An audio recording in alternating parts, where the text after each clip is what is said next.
Hello and welcome to IGNOU BAPSH। तो आज हम BPSC 142 India's foreign policy in the globalizing world का first unit देखेंगे और इस यूनिट का भी पार्ट 2 देखेंगे, जहां पर आज हम बात करेंगे नेहरूवियन कंसेंसस की। तो पिछले पार्ट में हमने देखा कि किस तरीके से भारत की जो फॉरेन पॉलिसी है उसकी डेवलपमेंट शुरू हुई from the period of 1932 itself, जहाँ पर नेहरू जी के लीडरशिप के अंडर एक फॉरेन अफेयर्स का डिपार्टमेंट बनाया जाता है, जिसके चेयरमैन नेहरू जी होते हैं और उसके सेक्रेटरी होते हैं राम मनोहर लोहिया जी। उसके बाद से सारी डेवलपमेंट्स हमने फर्स्ट पार्ट में देख ली हैं। आज हम बात करेंगे कि नेहरू जी के पीरियड के कुछ मेजर, हम कह सकते हैं कि डिप्लोमेटिक आउटलुक्स की, कि किस तरीके से नेहरू जी के पीरियड में कुछ इम्पोर्टेंट डिप्लोमेटिक, या हम कह सकते हैं कि फॉरेन पॉलिसी के लिए कुछ ऐसे प्रिंसिपल्स लाए गए जिन्होंने भारत की फॉरेन पॉलिसी को आगे बढ़ाने का काम किया। तो नेहरूवियन कंसेंसस एक set of foreign policy principles को हम कहते हैं, जिसने नेहरू जी के टेन्योर में भारत की डिप्लोमेटिक आउटलुक को शेप किया है। अब ये प्रिंसिपल्स क्या क्या हैं? इन प्रिंसिपल्स में नॉन अलाइनमेंट, पीसफुल को existence, anti colonialism, economic self sufficiency के साथ साथ मल्टीलेटरल कॉपरेशन जैसी चीज़ें भी आती हैं। अगर हम नेहरू जी के पीरियड की बात करें, तो नेहरू जी का पीरियड जो था वो 1960s का पीरियड हुआ करता था या लेट 50s का पीरियड हुआ करता था। अब उस पूरे पीरियड में हम क्या देखते हैं कि कोल्ड वॉर शुरू हो जाता है, एक आइडियोलॉजिकल वॉरफेयर दोनों जो ब्लॉक्स हैं उसमें शुरू हो जाता है between the US led alliances, जिसे हम नेटो के नाम से जानते हैं, और सोवियत लेड ब्लॉक्स, जिसे हम वॉर्सो पैक्ट के नाम से जानते हैं। तो इन दोनों को ज्वाइन किए बिना नेहरू जी एक अप्रोच निकालते हैं जो कि होती है नॉन अलाइनमेंट मूवमेंट, जिसमें भारत के साथ साथ इंडोनेशिया, इजिप्ट जैसे और देश भी जुड़कर भारत के साथ इस मूवमेंट का हिस्सा बनते हैं। और इससे ये एंश्योर होता है कि भारत जो है वो कोल्ड वॉर राइवलरी से बिल्कुल इंडिपेंडेंट है, इसका उनसे कोई ताल्लुकात नहीं है। अब होता क्या है कि नेहरू जी के टाइम पीरियड में जो नॉन अलाइनमेंट मूवमेंट चलती है, उसमें भारत एक डिप्लोमेटिक फ्लेक्सिबिलिटी का सहारा लेता है, जहाँ पर ना तो वो यूएस को ज्वाइन करता है, ना ही सोवियत को ज्वाइन करता है, लेकिन दोनों साइड के साथ एंगेज जरूर करता है पीस को प्रमोट करने के लिए। क्योंकि नेहरू जी के प्रिंसिपल्स में हमने देखा कि एक पीसफुल को एक्जिस्टेंस का जो प्रिंसिपल है इस नेहरूवियन कंसेंसस में आता है। तो इसी विजन को आगे रखते हुए जो भारत है वो सोवियत और यूएस दोनों के साथ एंगेज करता है, ताकि पीस को प्रमोट किया जा सके दोनों ही साइड पर। उसके बाद नेहरू जी मल्टीलेटरलिज्म को भी प्रमोट करते हैं, जहाँ पर यूएन और अन्य बड़ी बड़ी इंटरनेशनल ऑर्गेनाइजेशंस का साथ उस समय भारत मांगता है, ताकि जो भी ग्लोबल इनिशिएटिव्स भारत ने लिए हैं against the imperialism and racial discrimination, Bharat इनका सपोर्ट कर सके और इन सभी चीज़ों को दुनिया से मिटा सके। उसके बाद अगर हम देखें तो जो भारत की इकोनॉमिक पॉलिसी होती है वो कुछ सोशलिस्ट प्रिंसिपल्स पर भी बेस्ड रहती है, जहाँ पर हम ये देखते हैं कि क्योंकि हमारा जो एंटी कॉलोनियल पास्ट है उसमें हम ये देखते हैं कि हम जो थे वो डिपेंडेंट रह गए थे ब्रिटिशर्स पे। हम उनके बनाए हुए कपड़े भी पहनते थे, उनके बनाए हुए फूड प्रोडक्ट्स भी हम यूज़ किया करते थे जो कि ब्रिटेन से आते थे। उनकी बनाई हुई घड़ियाँ, साइकिल्स, जो भी उस समय की चीज़ें थी वो सब ब्रिटिशर्स ही बनाते थे, हम खुद कुछ नहीं बनाते थे। हमारी अच्छी खासी हैंडलूम इंडस्ट्री इन लोगों ने तबाह करके रख दी थी, और इसी वजह से हम इनके गुलाम बन के रह गए। और इकोनॉमिक सेल्फ सफिशिएंसी का जो विजन नेहरू जी ने रखा वो यहाँ पर हमें दिखाई देता है इनकी इकोनॉमिक पॉलिसी में, जहाँ पर सोशलिस्ट प्रिंसिपल्स पर जो चीज़ें हैं वो हमें दिखाई देती हैं, जहाँ पर सेल्फ रिलायंस की बात की जाती है, ताकि जो भी वेस्टर्न पावर्स हैं हम उन पर अपनी डिपेंडेंस को कम कर सकें। लेकिन ये जो अप्रोच थी गांधी जी की, सॉरी नेहरू जी की, इसमें कुछ लिमिटेशंस भी थी। अब हमने देख लिया कि हम पीसफुल कोएग्जिस्टेंस की भी बात कर रहे हैं, मल्टीलेटरलिज्म की भी बात कर रहे हैं, हमने इकोनॉमिक पॉलिसी भी अच्छी खासी बना ली है, जहाँ पर हम जो वेस्टर्न कंट्रीज़ हैं इस पे डिपेंडेंस की भी कम बातें करते हैं। लेकिन इस पूरे मॉडल में लिमिटेशन सबसे बड़ी ये थी कि हमने मिलिट्री पे तो ध्यान दिया ही नहीं। अब लैक ऑफ मिलिट्री फोकस की वजह से जो भारत था वो भले ही पीस को प्रमोट करने में लगा रहा, उसने सेल्फ रिलायंस की बातें की, यूएन के साथ जुड़ने की बातें की, लेकिन मिलिट्री फोकस कम होने की वजह से उस समय का जो भारत था 1960s का, वो बहुत सारे खतरों से वल्नरेबल बन गया। और इसी का फ़ायदा उठाने आ गया चाइना 1962 में, जहाँ पर इन सभी वल्नरेबिलिटीज़ को इन्होंने एक्सपोज कर दिया। और भारत की डिफेंस स्ट्रैटेजी पर सबसे बड़ी चोट अगर किसी ने की उस समय के इंडिया पे, तो वो चाइना ने ही की। तो क्रिटिक्स जो हैं वो ये आर्ग्यू करते हैं कि जो नेहरूवियन मॉडल था वो आइडियलिस्टिक तो था, लेकिन इस आइडियलिज्म की वजह से भारत उस समय के जियोपॉलिटिक कन्फ्लिक्ट्स से अनप्रिपेयर्ड रह गया। भारत के ऊपर लोगों ने हमले कर दिए, उसकी ज़मीन कब्जा के बैठ गए और भारत वहीं का वहीं रह गया। लेकिन डिस्पाइट दी चैलेंजेस, ये लास्ट में देखा जाता है कि जो नेहरू बिन कंसेंसस है, उसने इंडिया की डिप्लोमेटिक आइडेंटिटी को बढ़ाया, उसको इन्फ्लुएंस किया और ये इंश्योर किया कि भारत हमेशा इंडिपेंडेंस रहेगा। जस्टिस उसको इम्प्लीमेंट करनी है और उसके साथ साथ इंटरनेशनल कॉपरेशन भी भारत जो है वो आगे जाकर अपनी फॉरेन पॉलिसी में इनकॉर्पोरेट करेगा। आगे अगर हम बात करें India's foreign policy during the cold war की, तो इससे हम पहले भी चर्चा कर चुके हैं। तो कोल्ड वॉर 1947 से 1991 तक चलती है, जब सोवियत यूनियन वो टूट जाता है 15 देशों में। तो इस समय पर होता क्या है कि जो इंडिया है उसके पास कुछ स्ट्रेटेजिक डायलेमास आते हैं। एक तरफ होता है कि भारत यूनाइटेड स्टेट्स को ज्वाइन कर ले, एक तरफ होता है कि सोवियत को ज्वाइन कर ले। लेकिन दोनों तरफ अगर किसी भी साइड अगर भारत जाता तो उसको उसी देश के प्रिंसिपल्स के हिसाब से काम करना पड़ता। तो भारत उस समय ना सॉवरन बन पाता, ना पीसफुल बन पाता, ना ही वो मल्टीलेटरलिज्म की तरफ जा पाता और ना ही वो इकोनॉमिक इंडिपेंडेंस गेन कर सकता। तो इसी से बचने के लिए और सॉवरेनिटी को सेफगार्ड करने के लिए नेहरू जी के पीरियड में भारत ने एक नॉन अलाइनमेंट पॉलिसी को अपनाया, जहां पर एक डिप्लोमेटिक फ्लेक्सिबिलिटी का सहारा लेते हुए नेशनल सिक्योरिटी और इकोनॉमिक ग्रोथ को इंश्योर किया गया कि हम ना तो यूएस के साथ जाएंगे और ना ही सोवियत के साथ जाएंगे। हम खुद पे ध्यान देकर खुद की सिक्योरिटी और इकोनॉमिक ग्रोथ पर काम करेंगे ताकि हम आगे बढ़ सकें। उसके बाद 1964 से 66 के बीच में हम देखते हैं कि प्राइम मिनिस्टर जब बनते हैं श्री लाल बहादुर शास्त्री जी, तो वो भारत की मिलिट्री जो स्ट्रेंथ होती है उसको थोड़ा कह सकते हैं कि मजबूत करने का काम करते हैं। जब 1965 में पाकिस्तान से हमारी लड़ाई होती है, तो लाल बहादुर शास्त्री जी अपने नेशनल डिफेंस को सबसे बड़ी प्रायोरिटी मानकर अपनी जो मिलिट्री है उस पर अच्छा खासा पैसा भी खर्च करते हैं।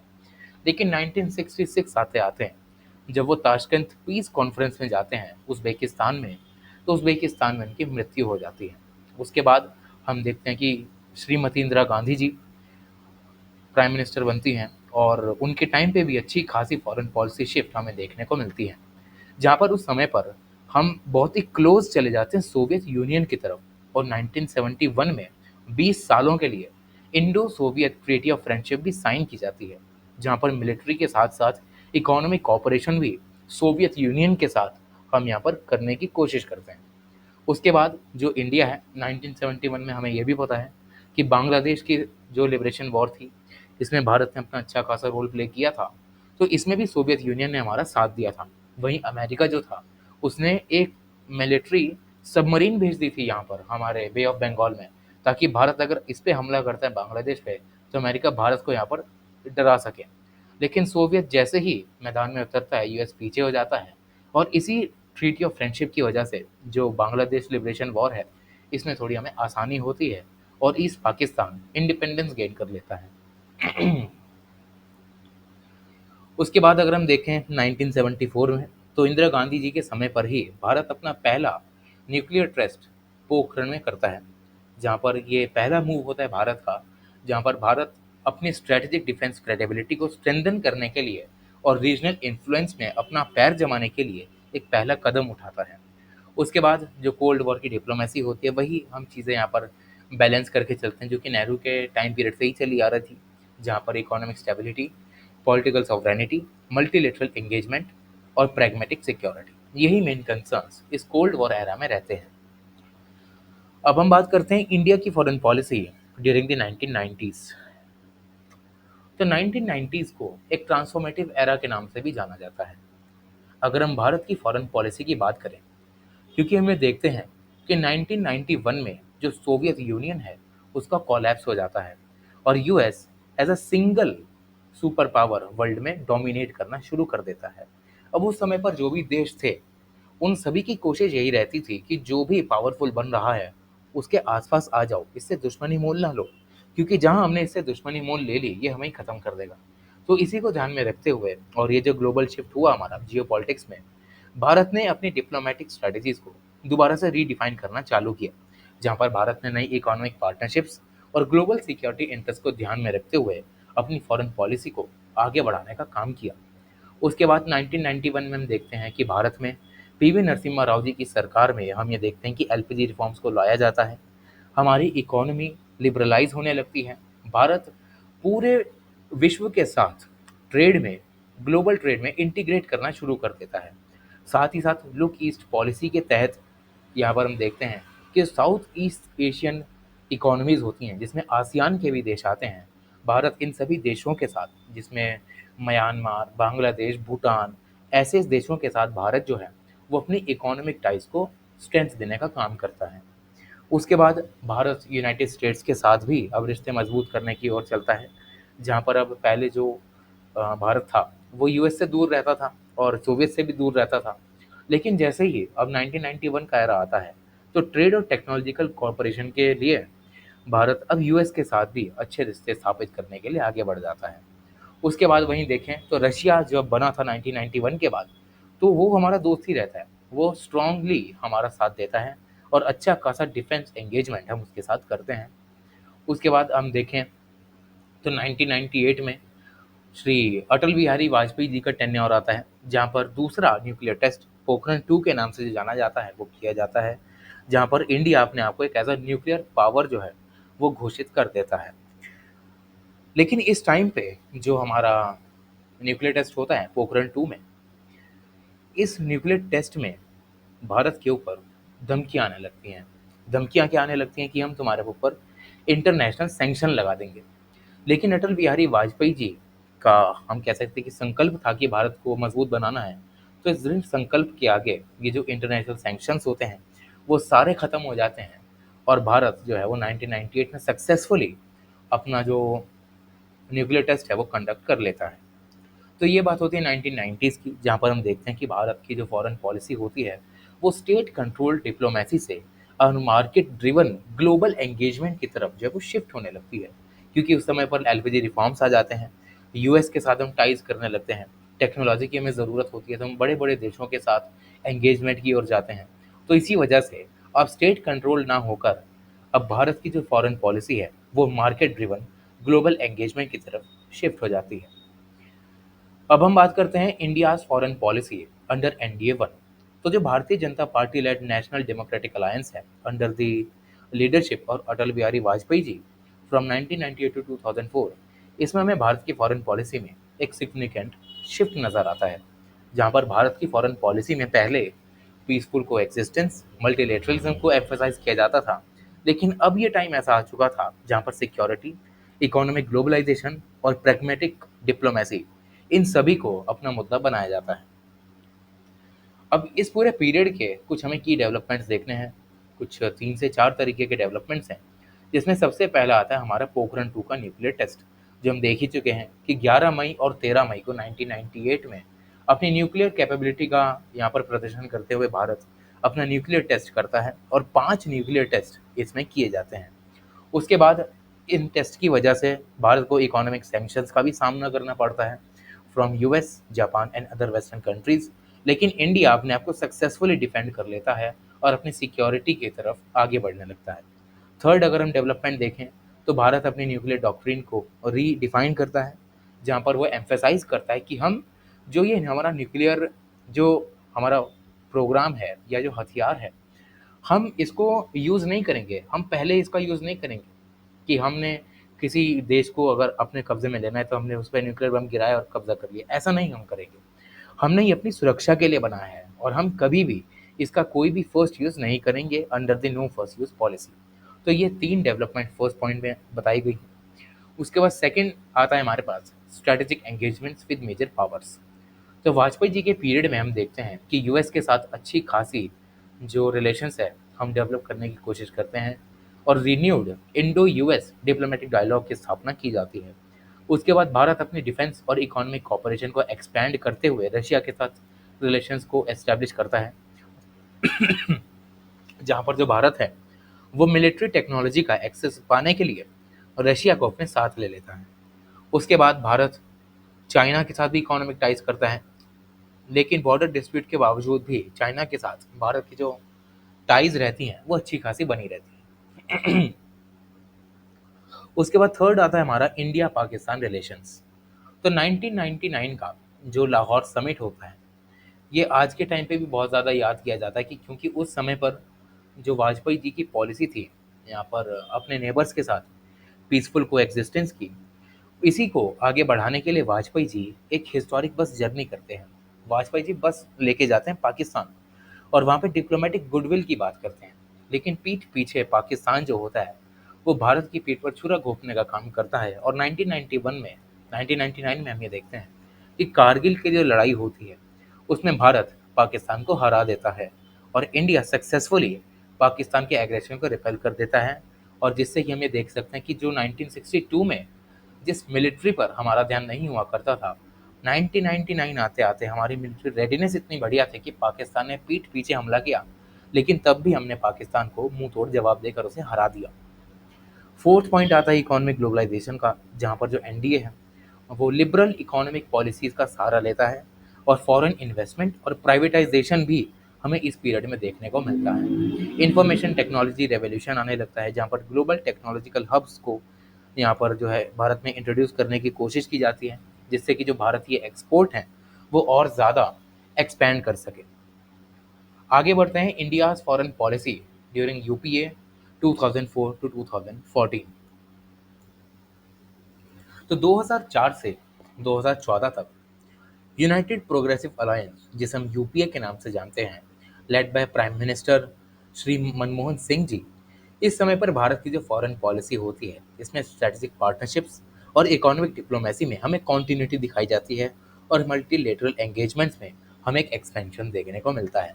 अब इसके भी कुछ की माइलस्टोन्स हैं जो कि 3 से 4 होने वाले हैं, जिसमें सबसे पहले आता है Indo US civil nuclear deal 2005। तो इंडिया एक लैंडमार्क न्यूक्लियर एग्रीमेंट साइन करता है यूनाइटेड स्टेट्स के साथ, जहां पर यूनाइटेड स्टेट्स भारत को उनकी सिविलियन न्यूक्लियर टेक्नोलॉजी का एक्सेस दे देता है। लेकिन भारत उस समय पर एनपीटी को साइन नहीं करता, नॉन प्रोलिफरेशन ट्रीटी को, जहाँ पे कहा जाता है कि जो 5 नेशंस जिनके पास न्यूक्लियर हैं उनके अलावा जो भी नेशंस न्यूक्लियर हथियार रखते हैं उन सबको डिसआर्ममेंट का सहारा लेना चाहिए और पीस को एस्टेब्लिश करना चाहिए।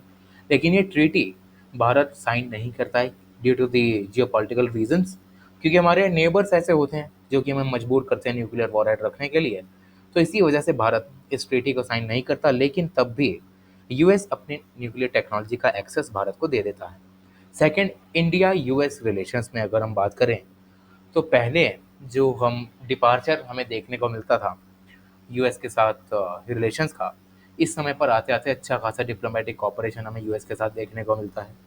Technology exchanges, energy, security, global recognition of India's nuclear status, ये सारी चीज़ें हमें इसी पीरियड में देखने को मिलती हैं along with the US relations.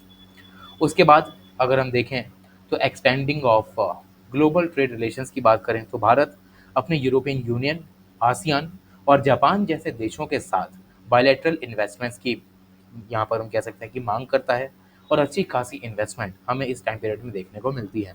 उसके बाद उस समय पर भारत जो है वो फास्टेस्ट ग्रोइंग इकोनॉमी बन जाता है, जहाँ पर एफडीआई का अट्रैक्शन सबसे ज़्यादा हमें देखने को मिलता है। थर्ड आता है leading BRICS diplomacy. India, Brazil, Russia, India, China और साउथ अफ्रीका की जो ग्रुपिंग है ब्रिक्स, उसमें एक अच्छा खासा रोल प्ले करता है, जहाँ पर भारत एक मल्टीपोलर वर्ल्ड ऑर्डर बनाने की कोशिश करता है, क्योंकि हम देख चुके हैं कि अगर एक ही देश की पूरी दुनिया में चलती है तो वो पूरी दुनिया डेवलप कभी नहीं कर पाएगी। वो दुनिया उसी की गुलाम बन के रह जाएगी, उसकी चमचागिरी करती रहेगी और हमेशा जो भी वो सुपर पावर कहेगा वो उसकी मानेंगे और अपने इंटरेस्ट वो सेटिस्फाई करके दूसरों को गड्ढे में धकेल देगा। तो इसी से बचने के लिए भारत एक ऐसी ग्रुपिंग में शामिल होता है जहाँ पर मल्टीपोलर वर्ल्ड ऑर्डर की शुरुआत यहाँ पर की जाती है, ताकि फाइनेंशियल स्टेबिलिटी के साथ साथ ट्रेड कॉपरेशन भी इन एमर्जिंग इकोनॉमीज में आ सके। उसके बाद आता है counter terrorism and security corporation. तो 2008 में हम देखते हैं कि बहुत ही दुखद मुंबई टेररिस्ट अटैक्स होते हैं, जहां पर इंडिया काउंटर टेरर कोलैबोरेशंस को ख़त्म करने के लिए यूएस और यूरोपियन नेशंस के साथ कुछ ऑपरेशंस को इंटेंसिफाई करता है, उनको चलाता है, ताकि जो भी लोग इन सभी हम कह सकते हैं कि जो टेररिस्ट ऑर्गेनाइजेशंस हैं इनसे जुड़े हुए हैं इनको ख़त्म किया जा सके और इस क्रॉस बॉर्डर और काउंटर टेररिज्म को हम मिटा सकें। उसके बाद भारत इसी को आगे बढ़ाते हुए कुछ सिक्योरिटी पार्टनरशिप भी करता है, जहाँ पर Bharat intelligence sharing, defence agreements, और रीजनल पीस इनिशिएटिव्स का भी सहारा लेता है। आगे बढ़ते हैं India foreign policy under NDA 2, यानी 2014 से अब तक की जो हमारी फॉरेन पॉलिसी रही है वो। तो 2014 में हम ये देखते हैं कि जो हमारे प्रधानमंत्री बनते हैं श्री नरेंद्र मोदी जी, वो अब सत्ता में आते हैं। और इस समय पर भारत की जो फॉरेन पॉलिसी होती है वो प्रोएक्टिव, एम्बिशियस और स्ट्रेटेजिकली असर्टिव बन जाती है, जहां पर भारत अपना इकोनॉमिक इन्फ्लुएंस, सिक्योरिटी मॉडर्नाइजेशन और ग्लोबल लीडरशिप को अपना मुद्दा बनाकर अपनी पॉलिसीज को डिजाइन करता है। जिसमें सबसे पहले ही आती है हमारे पास एक्ट ईस्ट पॉलिसी, जहां पर मोदी जो है वो लुक ईस्ट पॉलिसी को रीब्रांड करते हुए एक्ट ईस्ट पॉलिसी के नाम से इसको रीनेम करते हैं। और जापान, आसियान, साउथ कोरिया और ऑस्ट्रेलिया ऐसे देशों के साथ और ऐसे ग्रुप ऑफ नेशंस के साथ भारत जो है वो एंगेज करने की कोशिश करता है, ताकि इंफ्रास्ट्रक्चर कोलैबोरेशंस और जो हमारी डिफेंस है, इकोनॉमी है, सिक्योरिटी है, काउंटर टेररिज्म है, इन सभी पर भारत जो है वो आगे बढ़ सके along with these sort of Nations. उसके बाद India Japan bullet train project भी यहाँ पर चलाया जाता है, जो कि गुजरात में आई थिंक चल रहा है, जहाँ पर ट्रेड और इकोनॉमिक कनेक्टिविटी को स्ट्रेंथन करने के लिए भारत ने इस कोलैबोरेशन को किया है। उसके बाद इंडो पैसिफिक सिक्योरिटी अलायंसेस, जिसमें क्वाड सबसे बड़ा रोल प्ले करता है, जहाँ पर चाइना को काउंटर करने के लिए क्वाड के देश एक साथ आते हैं। और जैसे जैसे ये अलायंसेस स्ट्रॉन्गर होते हैं, इससे हमारी मैरीटाइम स्टेबिलिटी है वो भी अच्छी खासी स्ट्रॉन्ग हो जाती है। फिर आता है हमारे पास स्ट्रेंथनिंग दी इंडो यूएस स्ट्रेटेजिक पार्टनरशिप। तो मोदी जी जो होते हैं वो यूएस के साथ डिफेंस कोऑपरेशन में और ज़्यादा डीप जाकर भारत को जो है वो और ज़्यादा आगे बढ़ाने की कोशिश करते हैं, जहाँ पर जो एग्रीमेंट्स कुछ किए जाते हैं, ताकि जो मिलिट्री और टेक्नोलॉजी है वो यूएस की जो टेक्नोलॉजीज़ हैं वैसी टेक्नोलॉजीज़ वो यूएस हमें दे, और उन टेक्नोलॉजीज़ का यूज़ करके हम अपनी मिलिट्री को भी पावरफुल बना सकें। Second point, joint military exercises भी की जाती हैं, जैसे कि मालाबार, जिसमें भारत अपनी नेवल कैपेबिलिटीज़ को स्ट्रेंथन करने के लिए दूसरे देशों के साथ मिलकर जो है वो अपने नेवी को आगे बढ़ाने की कोशिश करता है। थर्ड, क्वाड ग्रुपिंग, जो कि हम पढ़ ही चुके हैं कि जो इंडो पैसिफिक अलायंस है अपनी मैरीटाइम सिक्योरिटी को इंश्योर करने के लिए ये बनाया जाता है। थर्ड हमारे पास आता है regional diplomacy and security forces से फोकस, जहाँ पर बायलैटरल रिलेशंस, जहाँ पर जो पाकिस्तान है वो क्रॉस बॉर्डर टेररिज्म को फैलाने का काम करता है, कश्मीर में जो अराजकता है उसको फैलाने का काम करता है, तो उसके साथ जो रिलेशंस हैं वो वैसे ही बनाने की कोशिश भारत करता है। जहाँ पर अभी हम ये देख सकते हैं कि ऑपरेशन सिंदूर के तहत जो पाकिस्तान ने हरकत की थी क्रॉस बॉर्डर टेररिज्म को फैलाने की कश्मीर में, उसका मुंह तोड़ जवाब भारत ने यहाँ पर दिया है। और कोई भी यहाँ पर हम कह सकते हैं कि 2014 के बाद से कोई पीस टॉक हमें होती हुई नहीं नजर आई है। उसके बाद भारत जो है वो काउंटर टेररिज्म अलायंस पर फोकस करता है, जहाँ पर सऊदी अरेबिया, यूएई और इजराइल जैसे कुछ पावरफुल देश भारत की रीजनल सिक्योरिटी को बूस्ट करने के लिए अपनी मदद भेजते हैं। फिर आता है soft power and diaspora diplomacy. तो मोदी जी जो हैं वो हम देखते हैं कि बाहर जो भारतीय रह रहे हैं उनका सबसे ज़्यादा जो लेवरेज है वो यहाँ पर हमें देखने को मिलता है, जहाँ पर जो Indian communities UK, US, gulf and Africa में रह रही हैं वो अच्छा खासा पैसा कमा के भारत में भेजती हैं, और उस पैसे को अच्छे कामों में लगाया जाता है। उसके बाद जो योगा डिप्लोमेसी है, जहाँ पर 21 जून जो भी आने वाला है उसका एज इंटरनेशनल योगा डे के रूप में प्रमोट करने का काम भी हमारे प्रधानमंत्री श्री नरेंद्र मोदी जी ने किया है, ताकि जो हमारी इंडिया की जो कल्चरल इन्फ्लुएंस है वो ग्लोबल लेवल पे हम स्प्रेड आउट करके रख सकें। तो ये हमारे यूनिट जो है वो ख़त्म होता है। लास्ट में एक कंक्लूजन है जहाँ पर पूरे यूनिट का सारांश यहाँ पर मैंने दिया है। तो अगर ये नोट्स आपको चाहिए तो आप मेरे टेलीग्राम चैनल को ज्वाइन कर सकते हैं। Thank you so much.